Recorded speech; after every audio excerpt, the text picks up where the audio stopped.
Zoe and do do do do do do. Zoe and do do do do do do. Oh, Zoe and do do do do do do. Zoe and. Are you ready for a book? Okay, great. So this one's called Serious Trouble by Arthur Howard.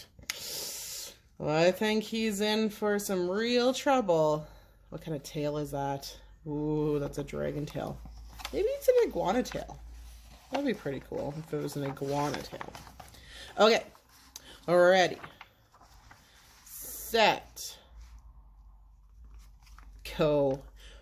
King Olaf and Queen Olive were serious people. They read serious books. They said serious things. And when they finally had a son, they named him the most serious name they could think of. Ernest. He'll be just like us, the king told the queen. But the queen had serious doubts. You'd better talk with him, she told her husband. A serious talk. So right after lunch, the king said, Son, one day you will be king, and being king is no laughing matter. But I don't want to be king, said Ernest. Nonsense, replied his royal highness. Everyone wants to be king. Not me. I want to be a jester. A jester? You know, someone who makes people laugh. Can you laugh? Ha ha ha ha ha ha ha. Mwah ha ha ha ha ha. This is no time to be funny, roared his majesty. We have a serious problem here. A fire, breathing people, eating three-headed dragon. A dragon was certainly nothing to laugh about. Even Ernest knew that. Still, he wanted to try being a jester, at least once. So the next day he tiptoed past the royal guard, slid down the royal banister, and rushed outside. He had a couple of jokes he wanted to tell. All he needed was an audience.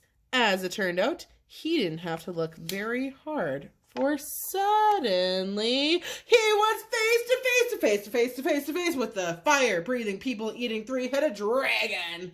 Ernest was so scared he couldn't say a word. The dragon, on the other hand, was surprisingly talkative. I'm Snaggle, said the head with the longest fangs. I'm Snuff, said the head with the reddest snout. I'm Snide, said the head with the sharpest tongue. And I'm going to gobble you up. Please don't, begged Ernest.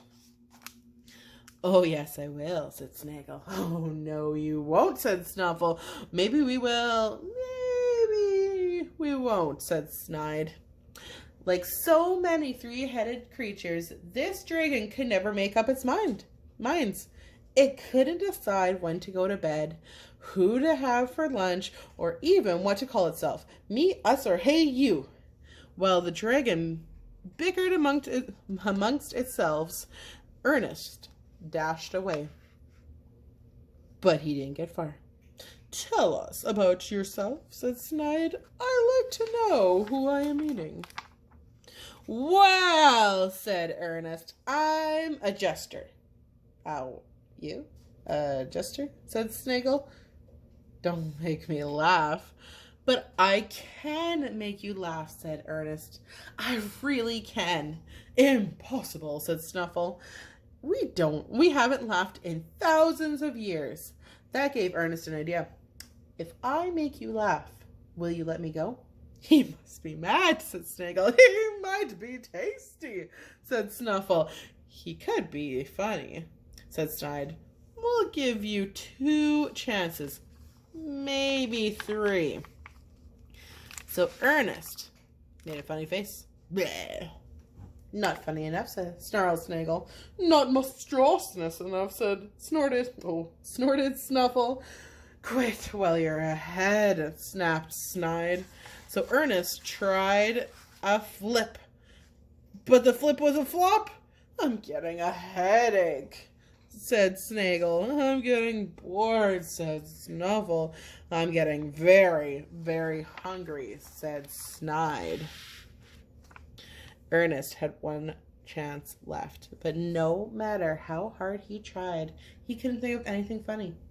I should have stayed home and just been a king, he said to himself. The dragon, meanwhile, was getting impatient. It gnashed its teeth. It blew smoke rings. It tapped its hairy toes. Those toes gave Ernest another idea. Zoe, what do you think the idea is? What do you think he's going to do? Oh, is it tickling? Do you like to be tickled?